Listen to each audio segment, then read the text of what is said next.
Gaza വെടിനിർത്തൽ ചർച്ച അവസാന ഘട്ടത്തിലെന്ന് സൂചന നൽകി റിപ്പോർട്ടുകൾ.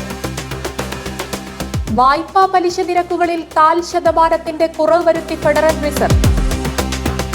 പ്രകാശ് കാരാട്ടിനെ കണ്ടിട്ടും കാര്യമില്ല, NCP മന്ത്രിമാറ്റത്തിന് വഴങ്ങാതെ പിണറായി. ചലച്ചിത്ര സീരിയൽ നടി മീന ഗണേഷ് അന്തരിച്ചു.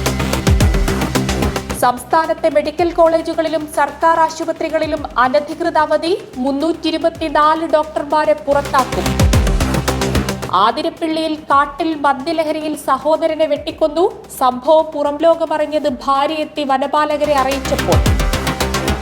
ലിവ് ഇൻ റിലേഷനുകൾ നിയമം ലംഘിക്കുന്നു, സമൂഹത്തെ നശിപ്പിക്കുന്നുവെന്ന് കേന്ദ്രമന്ത്രി Nitin Gadkari. Mbappe, Vinicius, Rodrygo ഗോളടിച്ചു. ഫിഫ ഇന്റർ കോണ്ടിനെന്റൽ കപ്പ് കിരീടം റയൽ മാഡ്രിഡിന്.